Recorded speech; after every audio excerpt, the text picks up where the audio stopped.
Bienvenidos a este programa donde documentamos el efecto de los terremotos en San Germán y el suroeste de Puerto Rico. Este programa es producido por el Museo de la Historia del Círculo de Pedro de San Germán, con el apoyo de la Fundación Puertorriqueña de las Humanidades y el National Endowment for the Humanities. Hoy tenemos la gran suerte de contar con personalidades de este campo en Puerto Rico. En primer lugar, tenemos al artista Don Hillebrand, quien dirige el programa de alerta de tsunamis en Puerto Rico, y con el señor Dr. Víctor Huérfano, que dirige la red sísmica estatal. Saludos a ambos. Un gusto estar aquí de vuelta en San Germán. Mucho tiempo que no venía a los días centrales. Bueno, vamos a comenzar. ¿Qué fue lo que ocurrió en diciembre del 2019 y enero del 2018? Y luego hubo réplica durante casi todo el año. Sí, mira, yo creo que para poder respondernos esa pregunta tenemos que ir un poquito al pasado,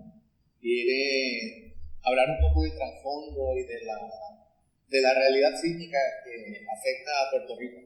Y no solamente a Puerto Rico, sino a todas las islas del Caribe, Antillas Menores, Antillas Mayores, porque de una u otra forma todos estamos relacionados, o sea, todos formamos parte del Caribe y todos venimos siendo afectados por las placas mayores. O sea, esto en general, lo que tenemos es una placa mayor, una placa grande, interactuando con otra placa intermedia, dicen algunos que también es mayor, diría yo. Y entonces cada región del Caribe respondiendo a esos efectos regionales. En el caso de Puerto Rico, pues la sismicidad realmente no es nada nuevo. Si vamos a la historia, y de hecho San Germán, y agradezco por la invitación aquí al museo.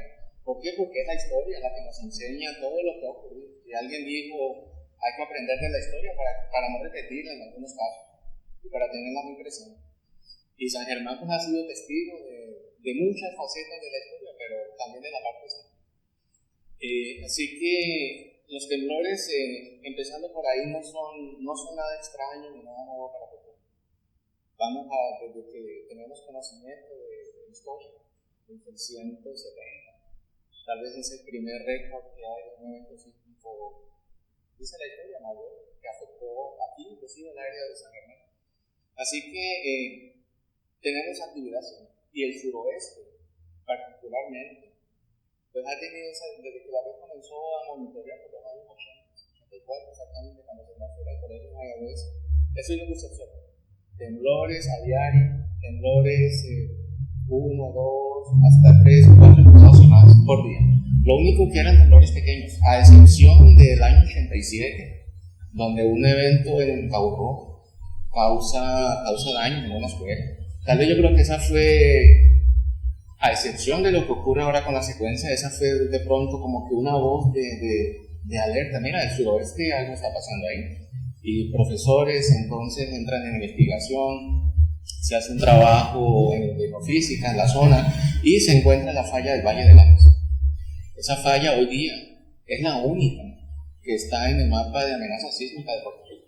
Sin embargo, otros profesores, que en paz descanse, Eugenio Asensio, profesores del Departamento de Geología, Jim Joyce, Alberto López, pues ellos vienen trabajando con estudiantes del Departamento de Geología en el área suroeste y se dan cuenta de que hay características que ellos asocian con fallamiento. Y ahí aparece de pronto esa falla de fundamental que venía siendo estudiada desde hace tal vez, 20 años tal vez. Lo único es que no son estudios sencillos. Poder caracterizar una falla sísmica es un trabajo bien complejo. Sin embargo, ya se viene observando. Mira, hay unas características geomorfológicas en el área suroeste que indican que algo está ahí. Como que eso era lo que se tenía en ese momento. Además de la falla del Valle de Lajas, Además de ya más al sur teníamos las fallas de investigadores y más al sur todavía la trinchera de los muertos, que ya era como que la falla mayor conocida regionalmente. Pero la sismicidad seguía ahí, y seguía temblando, y seguíamos reportando en la red sísmica. Lo único que estos eventos eran pequeños, o sea, de vez en cuando se reportaba alguno, pero no, como que no se le prestaba realmente la atención necesaria al suroeste. Como que más bien los ojos estaban en el cañón de la Mona, en la zona sísmica del Sombrero, en el pasaje de la Negada. Y de hecho hay algo interesante, y es que el 22 de septiembre del año 19, yo diría que para nosotros en el Colegio Mayagüez, en la red sísmica, es cuando comienza el problema. ¿Por qué? Porque ese día se detecta un temblor de magnitud 6.0. Y eso fue en el noroeste de Puerto Rico, a unas 40 millas al noroeste, mar afuera, de Aguadilla. Y ese temblor da inicio a una secuencia bastante activa. En ese momento yo creo que fue, o la catalogamos como la secuencia más activa que teníamos desde que la red estaba monitoreando, pero era mar afuera. Y de hecho, muchos eventos, en menos de eso fue en septiembre 22, en ese mes primero, llegamos a detectar más de 2.000 temblores en esa zona, lo cual pues nos daba una voz de alerta, que algo no está pasando, algo no está bien en esa zona. Y entonces se ve que hay una propagación de temblores hacia la República Dominicana, y resulta que había esta otra falla sísmica, que es la falla septentrional. Entonces, como que los ojos estaban puestos en esa zona. Teníamos un monitoreo, hicimos un trabajo, ¿verdad?, de coordinación con los vecinos de República Dominicana, porque como que la preocupación es latente. Ya teníamos la experiencia de 1918, cuando este evento de 7.4 afecta grandemente a Puerto Rico. Pero República Dominicana también tiene su historia, en la española. Por los años 40 tienen un evento sísmico de magnitud, dicen los científicos, del orden de 8. Así que la preocupación pues resulta. Sin embargo, es el 28 de diciembre, un sábado, a las 6:18 de la tarde, que de hecho yo estaba en una actividad hablando de temblores, pero del noroeste, en Aguadilla. De momento yo recibo el mensaje, pero yo no lo siento. Ese evento de ese sábado 28, yo no lo siento. Pero como veníamos dando charlas, dando reuniones con la comunidad, pero pensando en el noroeste, pensando en el norte. ¿Qué magnitud tenía ese movimiento? El del 28 de diciembre, 6.47. Pero dice los reportes de la gente de Guánica, dicen que fue algo como que nunca antes había sentido, que fue, como dijo algún compañero periodista, que yo lo entiendo, me dice, mira, es que está temblando prácticamente en el patio de las casas, es tan cerca, que a diferencia del 6.0 que le mencionaba del cañón de la Mona, se sintió fuertecito, pero no al nivel de este evento que se sintió ese sábado aquí en el suroeste. Pues, ¿qué pasa? Como que entonces focalizamos ahora para el suroeste, porque esa noche, eso fue, como dicen, ¿verdad? En la calle fue Troya. ¿Cómo? Fue Troya. Esa noche empieza ese evento sísmico y tenemos toda esa noche. Eso no paraba, eso era prácticamente cada minuto. Evento seco, por ejemplo, llamaban, era un evento que era como un pum, un evento muy impulsivo que se sentía y ya paraba. Pero eso era constante. Yo creo que cada par de minutos un cantazo. Imagínate la preocupación, la ansiedad y toda esa semana, porque fue el fin de año. Pues la coordinación que hicimos con las autoridades fue, mira, ¿qué hacemos? Vamos a las comunidades, porque, o sea, nosotros no, científicamente y técnicamente, nosotros no sabemos qué va a pasar en el futuro. Pero no hay equipo, no hay tecnología. Lo único que uno hace es observar la historia, mirar qué es lo que está ocurriendo y entonces sí, tomar algún tipo ¿verdad? Como de predicción, algún tipo de pronóstico. Pero todavía en la ciencia y la sismología es tan difícil uno poder decir, sí, lo que va a haber es esto, con exactitud, porque eso no es manera. Pero en ese momento la preocupación era la población, ¿no? Porque con esos eventos tan fuertes que estaban sintiendo, y ahí tan cerca, pues imagínate, eso fue desde las autoridades, desde San Juan, la alta gerencia del gobierno, manejo de emergencia, los mismos municipios, la comunidad. Así que esa semana hicimos un grupo de trabajo con manejo de emergencias, el director en aquel momento, Carlos Acevedo, y las ONGs municipales con sus ejecutivos. Fuimos a Guayanilla, fuimos en Peñuelas, en Yauco, en Guánica, Cabo Rojo. Y fue algo bien interesante. Mira, normalmente, cuando uno va a una charla de sismicidad y de temblores, para serle franco, ¿no? Uno cita la reunión, por más que lleven galletitas y lleven pasabocas, la gente como que no solía ir mucho a estas reuniones. Sin embargo, en esos días, esa primera semana de enero, mira, yo me siento importante. Llenamos plazas de municipio llenas. Mira, en Cabo Rojo, de momento yo veo esa plaza llena, yo me alumbré. ¿Quién vendrá? ¿Qué artista famoso vendrá aquí a ver la palguera? Estuvieron en el hotel y aquello estaba lleno. Sí, no, la preocupación era y tenía razón. O sea, no es fácil de momento, porque esta generación, y yo me incluyo, no sabemos lo que es un evento, no sabíamos lo que era un evento de esas proporciones. De pronto se habíamos visitado por cuestiones del trabajo, se habíamos ido a Haití, a México, a Chile, hasta Japón, tuve que ir en alguna ocasión. Pero vamos, no es lo mismo. Cuando uno llega, número uno, ya han recogido un poco. Lo segundo es que uno está muy bien cuidado. Y lo tercero es que no es lo mismo estar uno en su casa y en su cama cuando ocurre ese movimiento tan brusco como lo que ocurre ese tema. Así que en esa última y primera semana de enero fue de servicio público, vamos a decirlo así, hablando con las comunidades, bueno, tratando de decirles qué hacer en caso de cualquier eventualidad, porque como que, o sea, era obvio que había que hablar de eso con la gente, decirle, mira, no lo sabemos, yo no puedo decirles aquí sí que va a haber un tiempo perfecto, porque yo no tengo idea, yo no lo sabía, sí. Y la gente, muchos estaban durmiendo fuera de sus casas. Eso fue una de las experiencias. Yo creo que cuando uno ve atrás y observa la experiencia de esto, si vemos muchos daños materiales, porque los ver la escuela colapsada, ver los edificios de gobierno afectados que no sirven, casas dañadas a ese nivel, entonces muchas preguntas resultan. La primera es si por qué ocurre eso. Los científicos, los ingenieros tendrán que responder eso, pero también viene la parte humana, porque eso es el impacto a la población. Tal vez yo me incluyo. Fue fuerte, ¿no? La parte anímica, la parte social, ver gente desplazada, ¿no? Porque de pronto uno lo ve en las noticias, uno lo ve en otros sitios, pero verlo uno en su propia región ahí, gente durmiendo en carpas, gente durmiendo en Ponce, donde están las letras, ahí se llenó, este parquecito se llenó de gente, en las plazas públicas, o sea, es difícil. Y entonces, y sobre todo, seguir monitoreando, porque esto no terminó. No fue que llegó el evento el 7 de enero y ya paramos de contar, eso continuó, pero hubo, y no lo digo yo, un experto del Servicio Geológico Federal nos dice, según ellos, que el 9 de enero, la actividad sísmica del sureste de Puerto Rico fue la más activa del mundo. Uno decía, wow. Cuando uno dice, mira, las zonas sísmicas del Pacífico, tal vez sea lo reportado, ¿no?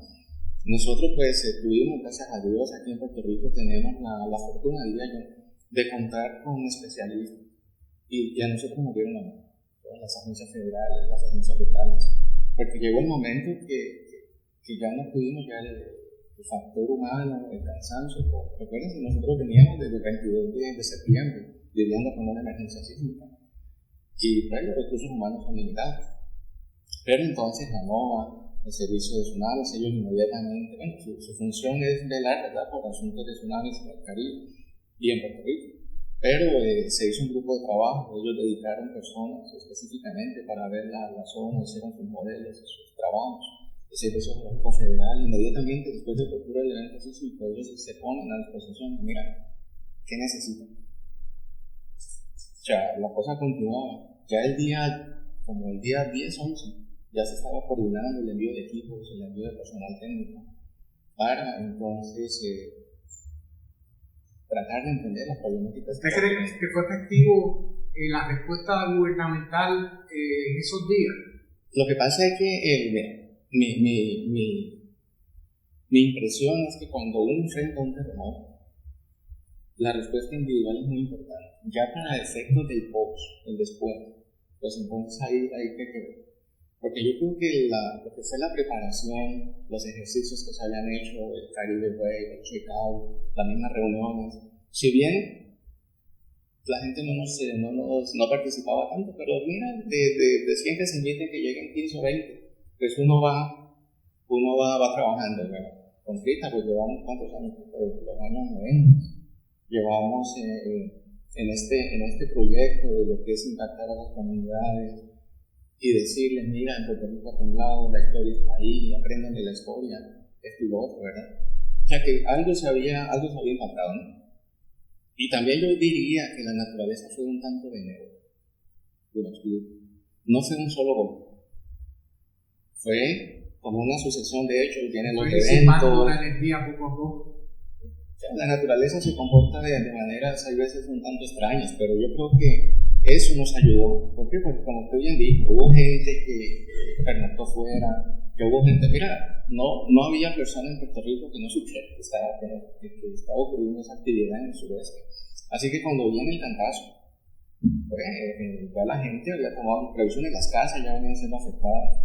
Desde el mismo 28 de diciembre ya hubo los primeros daños. Y esos daños fueron progresando durante esa semana. Cuando ocurre el 6.4, pues claro, los daños se aumentan, obviamente, pero ya lo que venía dañándose se daña peor. Entonces también la experiencia que yo veo es que no hubo colapsos así de sopetón, ¿sabes? Sí, casas cayeron. Obviamente, si uno hubiese estado ahí dentro, eso estuviera sido algo. Imagínate, uno tranquilo, de pronto durmiendo y que la casa se caiga de lado, pero fueron una bien las columnas. Pero pérdida de vida inmediata. Una persona perdió su vida entonces, lo cual es lamentable.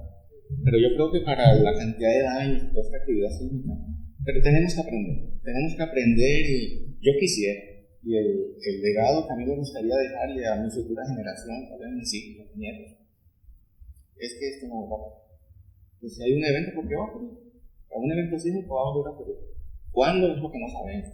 O de pronto, ¿dónde? La geografía de Puerto Rico es pequeña, relativamente hablando, pero el noroeste, el norte, la zona metropolitana, el este, han sido afectados. Aquí mismo en el museo hay reportes, ¿verdad?, de dónde han ocurrido estos eventos sísmicos. Así que, si la pregunta es, ¿va a volver a temblar en el futuro? La respuesta es sí. Lo que no sabemos es cuándo o con qué características. Así que lo mejor que podemos hacer es tener una infraestructura muy bien hecha. De pronto, no es que no pase nada, porque es tan difícil, son preguntas tan complejas, técnicamente hablando, ingenierilmente hablando y costoso. Pero yo creo que esta escuela, esa experiencia que nos muestra de la escuela colapsada, debe servirnos para que esas escuelas que están ahora mismo en servicio, que van a estar en servicio ahora por la pandemia, pues hay otra situación de emergencia, pero que están en camino. Estas escuelas tienen que corregirse, y es que se sabe. Si ya los ingenieros nos han dicho, mira, es tal estructura, tal diseño o tal cuestión no es segura, ¿por qué no la corrigen? Otra pregunta es los hospitales, ¿no? Si hubiese una emergencia mayor y se necesitan esos hospitales, no es que no colapsen, es que sigan funcionando. Y también hay expertos que han levantado algún tipo de voz de alerta, y es que la ciencia existe. Vamos a Chile. Chile ya te construyen hospitales donde hacen horizontes de base, que llaman ellos, que se mueven. Pero pasa el evento sísmico y ellos siguen funcionando. Claro, bajo ciertas características. El problema grave aquí es que la red eléctrica era una sola red eléctrica, falla en un sitio y fallaba en todos lados prácticamente. Son muchas preguntas. Yo creo que tenemos que aprender la lección y en eso debemos dirigirnos. Como siempre nos han dicho, más después de María, del huracán, hay que ser resilientes. Pero resilientes significan, yo no coincido tanto, ¿no?, que nuestra capacidad de aguantar el embate, ¿no? Yo creo que ser resiliente es volver a nuestro estilo de vida lo más pronto posible. Y en eso es que tenemos que dirigirnos, ¿no? Ya vimos que un temblor, sí, un 6.4, era interesante. Uno habla con colegas de Chile, de Japón, y dicen, chico, pero un 6.4. El problema es que fue un 6.4, pero muy cerca a la zona poblada. Es una intensidad de 8. Y una intensidad de 8 es algo ya mayor. El de 1918, si bien fue un 7.4, llegó a tener intensidad de 8 alta. Fue un poquito mayor, pero no tanto los efectos, las aceleraciones y todo eso. Así que yo creo que la lección está ahí. Los científicos están ahí, los técnicos. Ahora lo que falta sí es los que toman decisiones, ver entonces cómo vamos a tomar todo eso y a hacer nuestra isla resiliente. Vamos a preguntarle a nuestra invitada Hillenbrand sobre el efecto de los tsunamis. Por ejemplo, usted habló de que en septiembre del 2019 hubo un movimiento sísmico de 6 en el cañón de la Mona. ¿Qué potencial tiene eso de afectar la isla? ¿O de momento hubo alguna advertencia de tsunami? Sabemos que la profesora Krista von Hillenbrand conoce el terremoto y ha estado trabajando con esto por décadas, ¿verdad? Ella dirigió la red sísmica por muchos años y este trabajo pues lo lleva en su sangre, ¿no? Y últimamente ha estado en la red de alerta de terremotos, pero ella también nos puede hablar tanto de terremotos como de tsunami. Pero la pregunta ahora es sobre el efecto, o sea, sobre tsunami en esa fecha de septiembre y en el 7 de enero y en los demás. O sea, ¿qué nos puedes relatar sobre eso? Aquí en Puerto Rico, cuando se habla de terremotos, también tenemos que hablar de tsunamis. ¿Por qué? Porque la isla es muy pequeña, rodeada de fallas que están debajo de agua o que están tan cerca de la costa que se extienden hacia el agua, o están tan cerca de la costa y el mismo movimiento del terremoto podría impulsar el agua. Porque lo que genera un tsunami es que haya un desplazamiento del agua. O sea, una vez se desplaza el agua, como efecto del terremoto, se genera esa serie de olas que van viajando, ¿no? y llegan a las costas donde se manifiestan en sus tamaños más grandes. Entonces hay una relación bastante directa, ¿no? Entre el tamaño del terremoto, la ubicación del terremoto, tanto en su punto geográfico, también como en su profundidad, y su potencial de generar un tsunami. O sea, más o menos, a través de los estudios de los tsunamis, sabemos que generalmente los tsunamis empiezan a ocurrir o se generan tsunamis a raíz de un terremoto de magnitud 6.5. O sea, que más o menos allí es que nosotros empezamos a emitir algún tipo de alerta.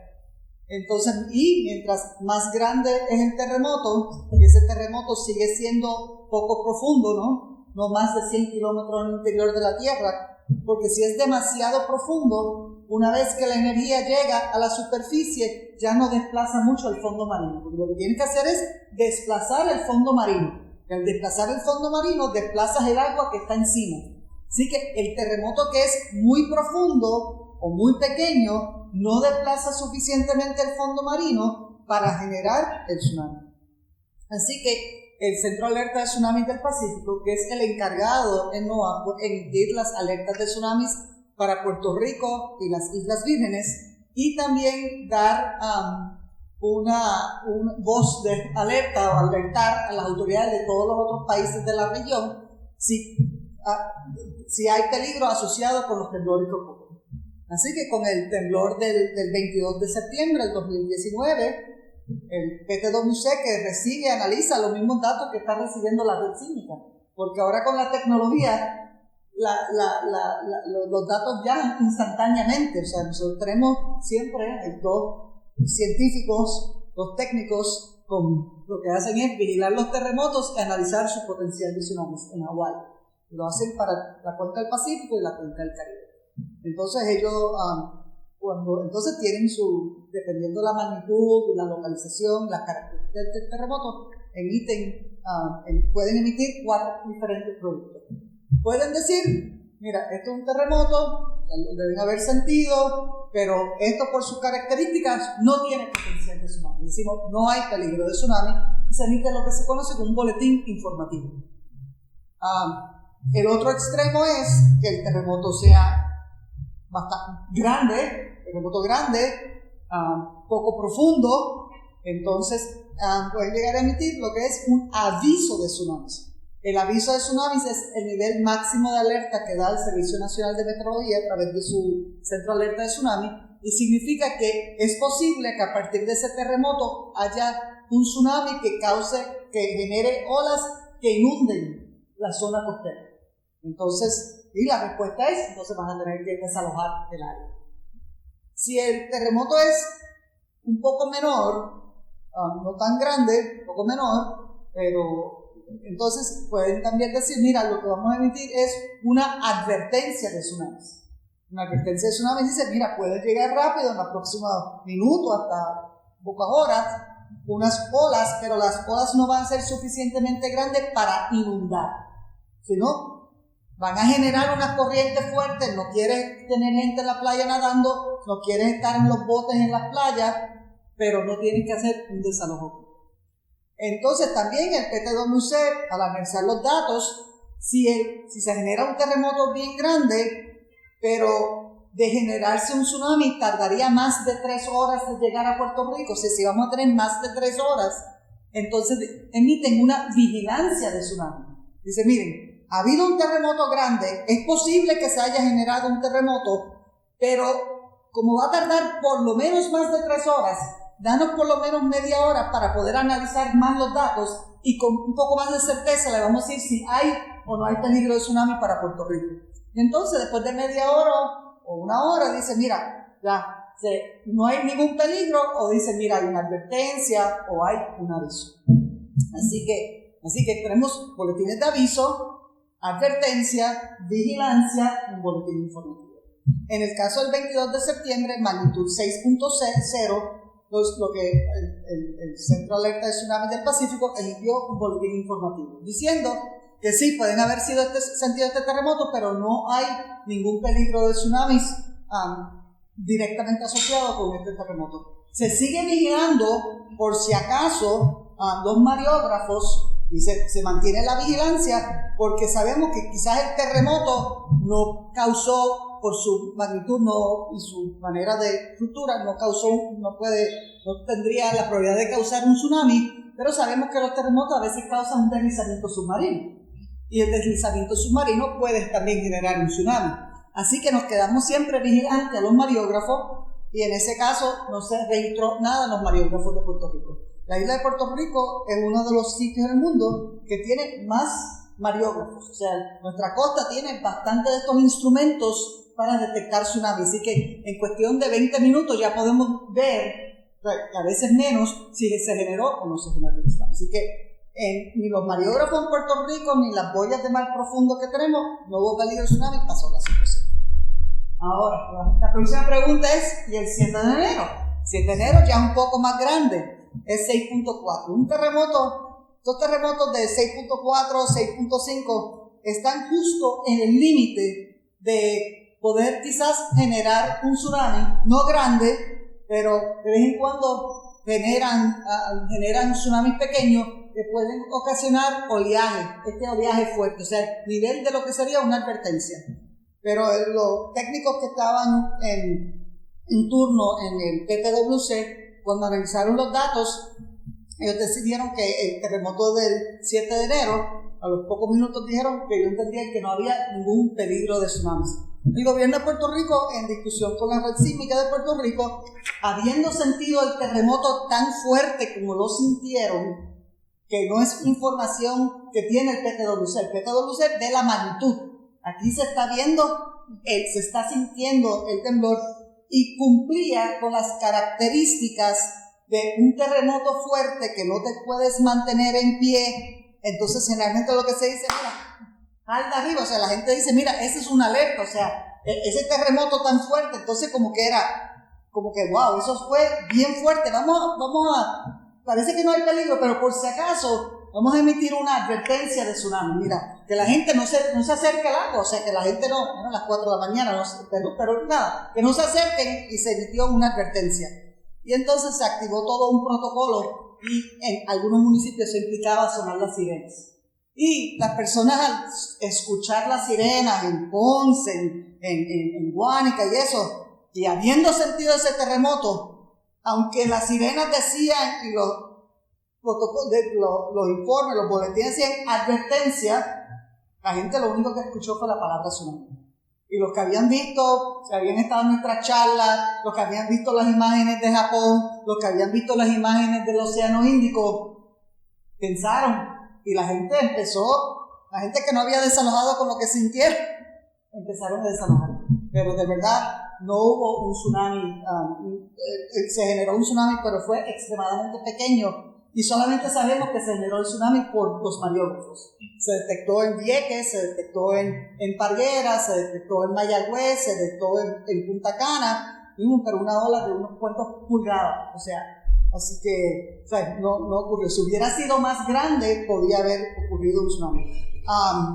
Más grande, ¿no? Hubiera sido el tsunami más grande, especialmente porque el terremoto principal del día 7 de enero, a diferencia de los primeros temblores, fue una falla de movimiento lateral. Y por más grande que sea ese movimiento a lo largo de una falla lateral, no desplaza el fondo marino. Pero el 7 de enero fue un terremoto a lo largo de una falla normal. Y unos bloques de tierra, ¿no? Se hunde, se va para abajo, y entonces eso es lo que genera, ¿no? Que toda esa agua encima empieza a ponerse en movimiento. Y en el caso de Guayanilla hubo todo ese área de hundimiento del terreno. Es más, las personas de Guayanilla, de la zona del Faro, después de ellos desalojaron con el terremoto porque lo sintieron tan fuerte, dijeron, lo que nos dijeron es todas las charlas que había dado la Red Sísmica, que todo el mundo, ellos al de arriba, ellos se salieron, desalojaron, que era lo correcto, o sea, un temblor como ese. Y cuando regresen ya de día a su casa, ven el Faro inundado de agua. Ellos pensaron que sí, se había generado un tsunami, el tsunami había inundado. Después que nos enteramos es que el terreno se dio con el terremoto, y por eso se ha quedado permanentemente inundado. Se dio en Guayanilla y en La Parguera también se dio. Muy poco. La evidencia principal del hundimiento, de acuerdo con las imágenes satelitales procesadas por la NASA, se concentró más en la región de Guayanilla. Hubo también unos señales, ¿no? En Guánica, en la isla Gilligan, de áreas que quedaron más con agua, que antes estaban más secas, pero no estaba claro, no se ha hecho claro si eso fue que como todo eso es bien arenoso, con el mismo movimiento del terreno, hubiera habido movimiento lateral, poco desplazamiento, entonces esas áreas quedaron un poco anegadas, pero el hundimiento que refleja el terremoto, ¿no? ese movimiento hacia abajo durante el terremoto del 7 de enero, eso se vio más en Guayanilla, y por eso se ha quedado ese área ahora con esa laguna que no tenía antes el área del Faro. Así que después de eso, si se hubiera generado un terremoto, un tsunami, eso hubiera llegado en cuestión de 5 minutos a Guayanilla. O sea, eso hubiera sido algo extremadamente rápido, porque el terremoto, como dijo el doctor Huérfano, fue allí costa afuera, o sea, por eso se sintió tan fuerte, ¿no? Y como fue tan cerca, hubiera llegado rápido. Tenemos una ventaja, es interesante, ¿no? Regresando a los terremotos, en esta situación de los tsunamis, es que a diferencia de otras áreas donde han ocurrido grandes terremotos, como Chile, Japón o Indonesia, básicamente estos terremotos han ocurrido a lo largo de un segmento de falla, o sea, básicamente una falla.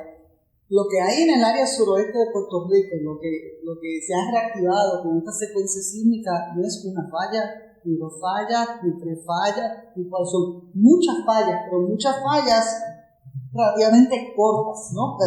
Pero generan daño, se sienten fuertes los movimientos, pero evita que, o sea, hasta cierto punto que haya habido quizás ese terremoto de más grande extensión. Pero se sigue monitoreando a diario. Se hicieron modelos, mira qué pasa si hay esa misma falla produce un terremoto más grande. hasta 7.5, ¿cómo sería el tsunami? Bueno, allí sí el tsunami sería mucho más grande, pero no estamos, estamos hablando de varios pies y solamente afectando el área sur, nunca afectando la costa norte. Por lo que usted dijo, profesora, el tsunami también que puede afectar a Puerto Rico no es nada más el que se produce en la isla o cercano a la isla, sino que puede venir uno de varias horas de distancia, ¿verdad? ¿Hay algún sector que ustedes vigilan porque pueda tener un potencial de afectar la isla? Sí, el principal que se vigila es el área de Portugal, en Europa. Es una de las áreas que siempre se está monitoreando y se incluye bajo la zona que monitorea el Centro de Alerta de Tsunamis del Pacífico, porque en 1755 hubo un gran terremoto que se generó allí en magnitud. En ese tiempo no se tenía mucha instrumentación, algunos dicen un 8.5, un 8.6, y generó un tsunami que fue registrado en el Caribe y causó daño en algunos niveles del Caribe. Puerto Rico no, pero por ejemplo en las Islas Vírgenes Británicas sí se han hecho algunos estudios de los terrenos y se ha encontrado lo que entienden que es la evidencia de un tsunami que se originó más allá de tan lejos como Portugal. Y eso son, pero eso en ese escenario son 8 horas. Otras áreas que vigilamos mucho es el área de Venezuela. Al norte de Venezuela, también en esa región, hay unas fallas que han generado tsunamis en el pasado, y allí el tiempo de viaje a Puerto Rico es apenas 1 hora. Y estos tsunamis estos terremotos y estos escenarios son bien complicados. De Venezuela, o el que tuvimos para Caribe Wave la semana pasada, terremotos de 8.5 en el norte de las Antillas Menores, son terremotos grandes, pero que en Puerto Rico no se van a sentir como se sintió el de Guánica o el del suroeste de Puerto Rico el 2020. Se van a sentir medio leve y que la gente no va a asociar inmediatamente con un tsunami. Porque no lo siente tan fuerte, o sea, no tienen eso, que se cayeron objetos o que no me pude cagar el pie. Y allí es cuando más uno requiere un sistema de alerta tsunami, porque no hay señales naturales del temblor. Porque uno siente el temblor leve y el tsunami tarda menos de 1 hora en llegar. Y entonces allí es que el Centro de Alerta de Tsunami del Pacífico rápidamente procesa los datos y entonces envía 5 o 7 minutos después el aviso a Puerto Rico. Entonces allí hay que empezar a diseminar esas alertas a las autoridades. Así que sí, vigilamos Venezuela, vigilamos la zona de Panamá, tenemos que vigilar República Dominicana, porque en 1946 hubo un terremoto muy grande, generó un tsunami, se registró en Puerto Rico, así que nada, desde República Dominicana, Panamá, Venezuela, al noreste de los Estados Unidos, hay una zona ya cerca de verdad en Canadá, donde en 1929 hubo un deslizamiento a raíz de un terremoto y el tsunami alcanzó el Caribe. Así que todas estas cosas estamos monitoreando y tenemos que tener nuestros planes para responder. Lo bueno es que ninguno de estos tsunamis va a llegar a San Germán. Y el último tsunami que afectó fuertemente la isla fue ¿cuál? A Puerto Rico, el último tsunami destructivo fue en 1918. Y sabe que ahora que me pregunta, doctor Yuch, sobre ese terremoto, y hablamos del terremoto del 18, eso era algo que estaba tan engranado en el conocimiento puertorriqueño que muchas personas, todo el mundo hablaba siempre del terremoto del 18, en el 2018 se conmemoró los 100 años de ese terremoto y tsunami que tuvo hasta 20 pies de altura. Mucha gente me decía, mira, yo esperaba un terremoto, pero no en el suroeste de Puerto Rico. Yo siempre pensaba que eso iba a ser en el noroeste de Puerto Rico. Pero todo el mundo siempre en su modelo de terremoto, su visión de terremoto, era algo en 1918. Y eso un poco afecta la otra área suroeste, ¿no? Este área de San Germán, Guánica, Guayanilla, aunque no le había prestado quizás tanta atención como la gente de Aguadilla y Mayagüez. Y yo decía, wow, Víctor y yo llevamos 30 años dando charlas. Y yo siempre empezaba las charlas hablando Y han habido 4 terremotos bien destructivos en Puerto Rico. El primero fue en 1670. Y se reporta que hubo muchos daños en San Germán y San Juan, y se sintieron temblores por 3 meses. Eso significa que fue un terremoto grande, no tan grande como el 2020, porque por 2020 sentimos réplicas por un año, así que, y además dice que justamente en San Germán, la iglesia de San Germán, Portacelli, en ese tiempo era de madera y imagino mampostería, fue destruida por eso. O sea que hubo que reconstruirla después. Así que empezaba con la charla, el primer terremoto, del cual nosotros sabemos, justamente habla de San Germán. Claro, San Germán era la mitad de Puerto Rico en ese tiempo, pero aquí, donde se ubica San Germán, que estaba Portacelli, se afectó de ese terremoto. Hablamos del terremoto de 1787, que fue al norte de Puerto Rico. Hablamos del terremoto de 1867, que fue al este de Puerto Rico, y después en 1918 al noroeste. Y decíamos, mira, un terremoto puede ocurrir en cualquier sitio de Puerto Rico. La isla está cruzada y rodeada por fallas. Y hemos tenido un terremoto básicamente en los 4 puntos cardinales. Así que, pero de todas maneras, en la mayoría de la mente de la gente puertorriqueña era que si ocurría un terremoto iba a ser como el del 18. Terrible, eso tampoco, eso hubiera sido, o sea, no queremos eso, sería terrible también, ¿no? Porque este terremoto y tsunami, pero eso es nuestra historia, es una historia larga de terremotos, pero quizás memoria corta de los seres humanos. Vamos a hacerle una pregunta a los dos sobre los daños que causó estos daños sísmicos que hemos tenido debido a movimientos del 19 y el 20. Específicamente, cómo se ha propagado, porque escuché que se había medido movimientos altos en Utuado, o sea, ¿cómo se explica eso, estando tan lejos de donde se origina la falla? Y háblenme de los daños, o sea, ese punto de Utuado me gustaría conocerlo, que ustedes tienen que decir, pero también sobre daños en sí, en toda el área suroeste, San Germán y todo eso. Claro, mira, cuando ocurre un evento sísmico, son varias las preguntas que tenemos que responder. Inclusive, antes de que ocurra el evento sísmico, tenemos que tener un conocimiento de la geología. Cuando digo la geología pensemos en el tipo de terreno. Por ejemplo, si yo estoy aquí en este sitio de San Germán, a lo mejor es un terreno competente, que dicen los ingenieros. Un terreno competente es un terreno rocoso, un terreno duro. Pero no todo es un terreno duro. Resulta que a pocos metros ya tenemos un terreno blando, un valle aluvial o una geología más blanda. Seguimos andando y ya tenemos un terreno arenoso. Tenemos un barrote, tenemos un relleno, tenemos varias situaciones en la isla. Así que a medida que vamos moviéndonos dentro de la isla, pues vamos teniendo situaciones particulares del suelo. Y tengamos eso muy presente, porque esas características geológicas o del suelo, me van a dar una gran idea de cómo pueden ser los efectos de un temblor. La geología. Ahora viene la parte per se del temblor. Recuérdate que un temblor no es un punto. Como ya Cristian nos dijo, particularmente en la Montalva, porque tenemos un movimiento así lateral. Un lado de la falla se mueve al ladito de la otra. Pero el del 7 de enero no fue así. El del 7 de enero fue un bloque bajando y el otro subiendo. Es lo que se llama una falla normal o inversa, depende de sea el caso. Además de eso, viene la parte un poquito, diría yo, de suerte.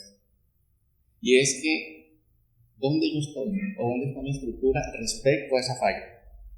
Porque no es lo mismo que la falla esté aquí y que yo esté parado aquí, o que mi estructura esté aquí, o que la falla sea esta y que yo esté aquí.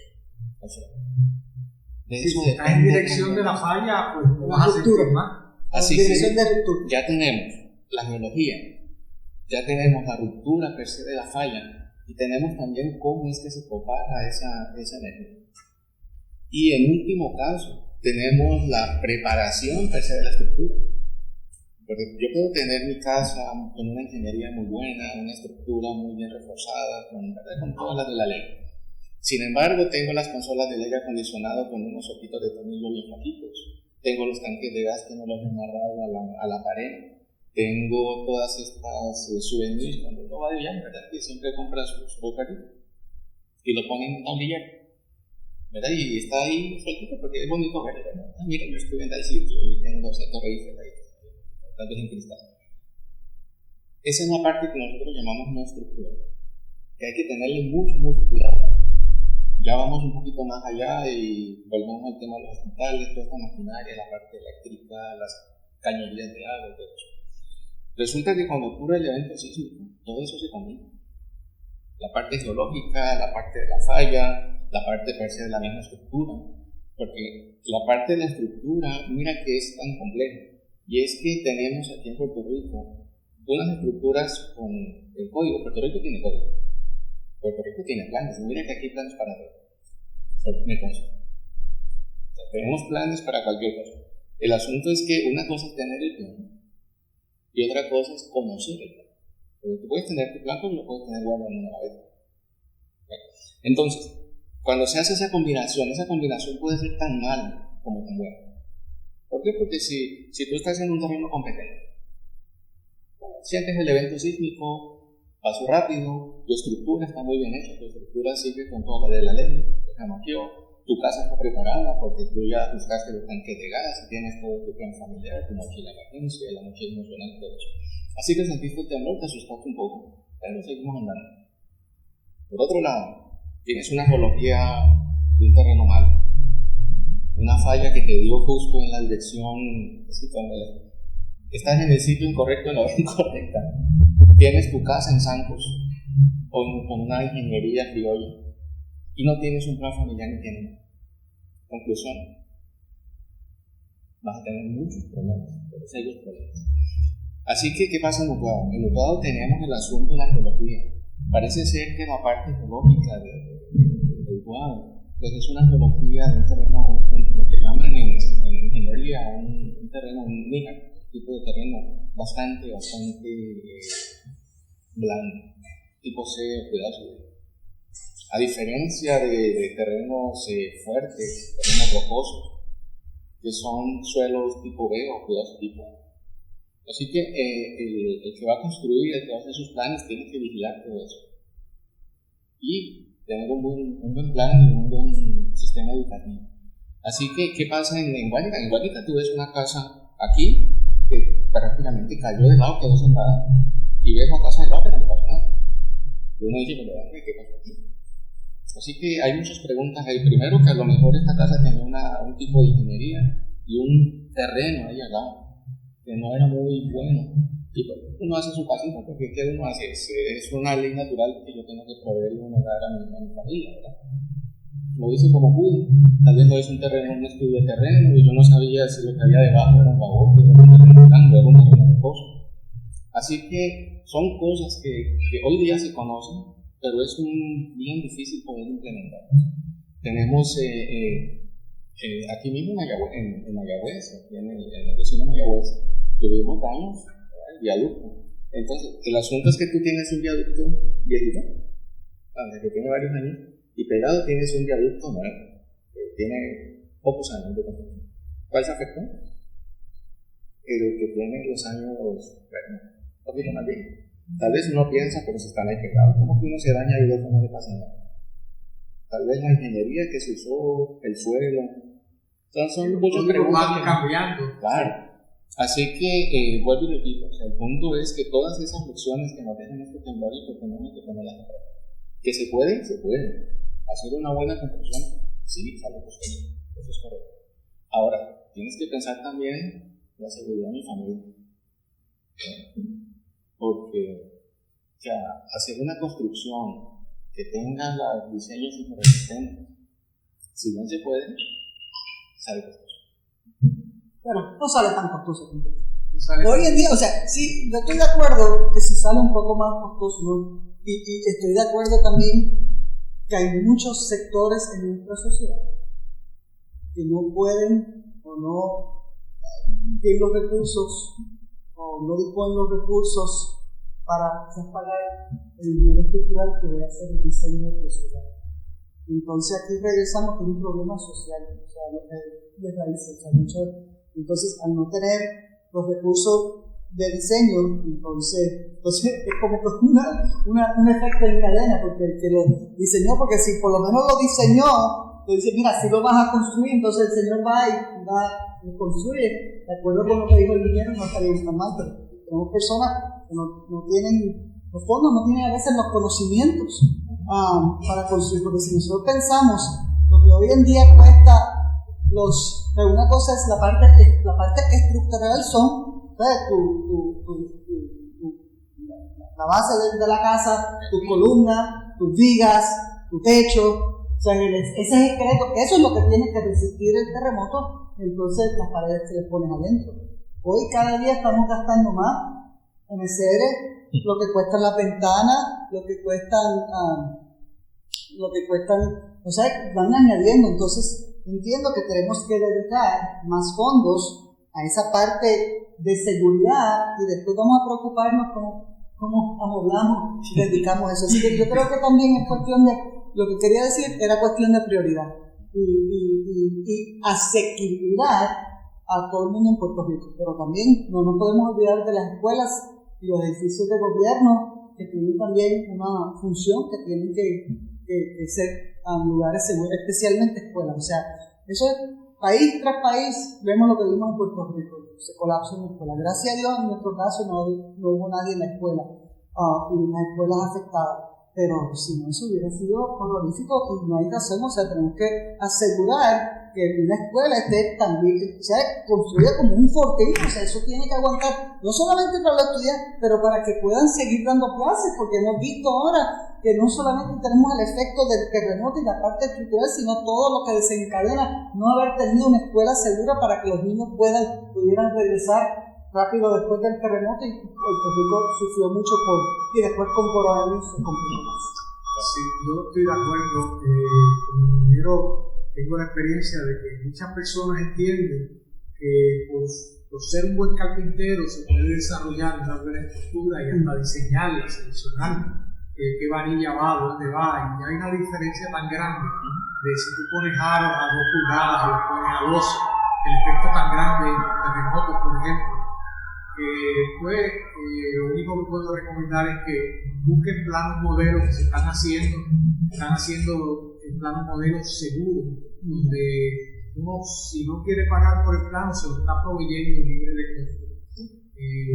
Creo que eso es necesario para tratar de evitar esa construcción informal, que con toda la mejor intención se quiera hacer fuerte la estructura y quizás hasta gastan más dinero en poner acero donde no se necesita.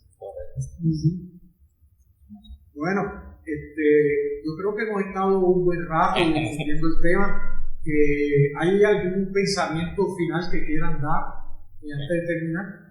Pues mira, sí, a mí me gustaría, como un mensaje ya final para la población que nos va a ver, creo que vayan a ver este video, es que piensen, hay científicos haciendo su trabajo, hay ingenieros haciendo su trabajo, ¿verdad? Hay tomadores de decisiones, manejadores de emergencia, que también sufrieron, porque todos, este evento de enero, todos lo sufrimos. Y yo me incluyo, yo sentí el temor en la iglesia, también sentí mi pánico, sentí mi suspito, pero usted que tiene que visitar la comunidad cuando acaba de ocurrir un sismo, imagino que aunque se comporte valiente, pues por dentro tiene que estar nervioso. Mira, a mí me gustaría contar una experiencia, y es que yo creo que todo funciona para bien. La primera persona, yo voy a Guánica al día siguiente del evento sismo, y la primera persona que yo vi no está en la calle. Cuando yo bajo al centro de comando allá en Guánica, no fue al director de la emergencia. La primera cara que yo vi fue el arzobispo de... O sea, una persona, ¿sabe? Sereno y todo eso. Pero como que todo el mundo necesita su apoyo. Yo necesito apoyo. También desde septiembre que veníamos viviendo con esto. Pero donde voy es que cada quien hace su parte. Y cada uno de nosotros lo hace lo mejor que puede. Pero también es importantísimo porque el plan, ya sea de tsunamis o el plan sísmico, es incompleto si la comunidad no participa. Mira, hemos hecho reuniones, ya lo decía, la gente a veces no ha participado tanto, ejercicios que hacemos no para nosotros, porque ya de una u otra forma la NOAA, el sísmica, el manejo de emergencias, nos hemos comunicado, tenemos los métodos y todo eso, pero es que la comunidad también tiene que velar porque su estructura, los ingenieros hacen su estructura de tal manera de que no colapse. Pero hay situaciones internas de los heridos que se reportaron el 7 de enero. Fueron los que se reportaron. Fueron por objetos, bueno, sí hubo uno que se están rescatando, pero fueron heridas en los pies, que se cayeron los objetos. Eran 4 de la mañana, la luz se va, uno nervioso, tal vez asustado, uno quiere salir, se cayó la cerámica, se cayó el cristal, el vidrio, algunos cayeron al piso, uno se corta el pie, cosas que pasan. Pero entonces el punto es, mira, hagamos nuestro plan familiar, tengamos nuestra mochila de emergencia. El ejercicio que hicimos de tsunamis hace unos días, el evento empezó a las 10 de la mañana, eran las 7 de la noche, y está ahí, el centro de tsunamis estaba emitiendo la cancelación. O sea, estuvimos prácticamente todo el día, y así va a ser, porque no es que ocurre el evento y ya a los 5 minutos ya paramos de contar y volvemos a la casa y todo el mundo feliz y contento. Eso no funciona así. Ocurre el evento y el evento fuerte, eso va a ser horas.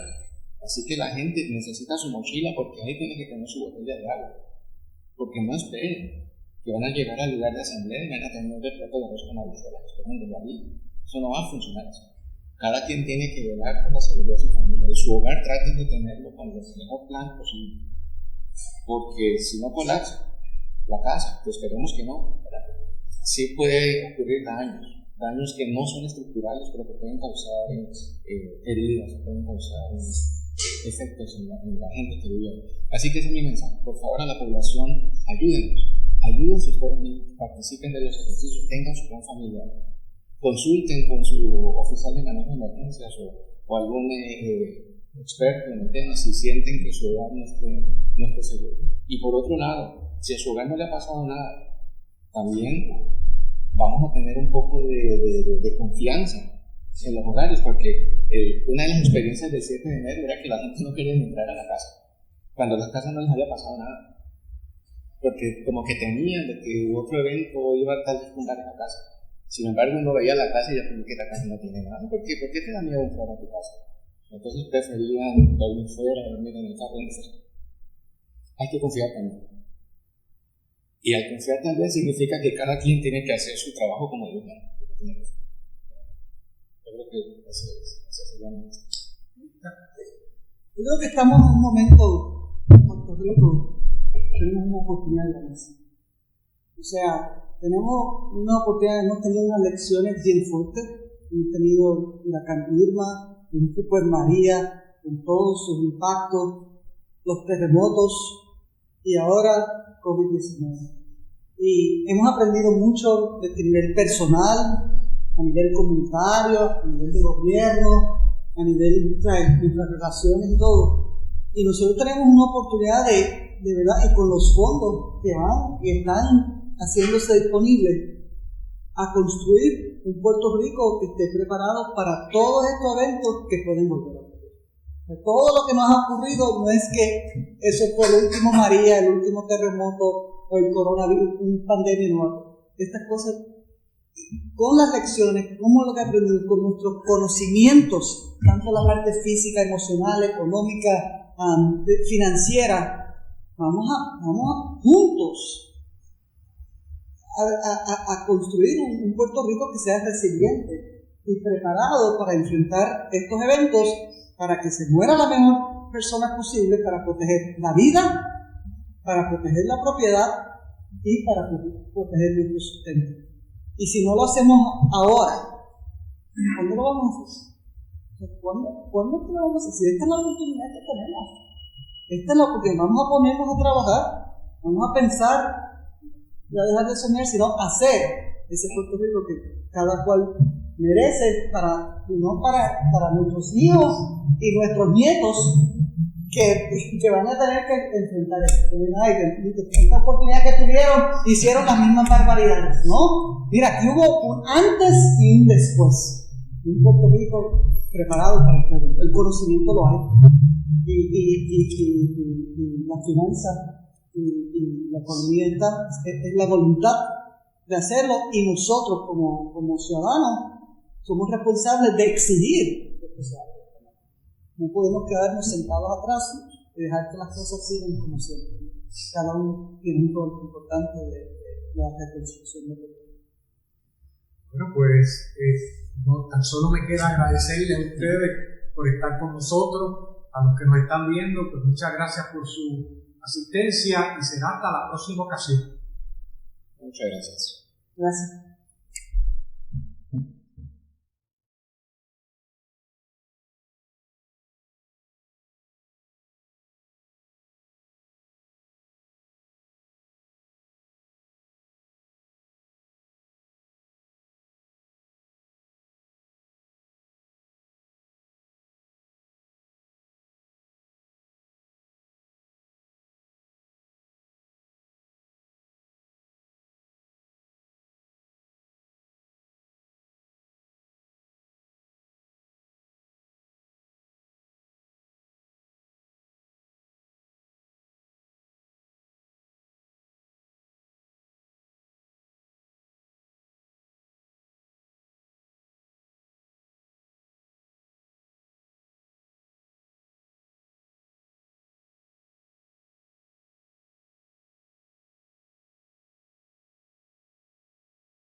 Gloria.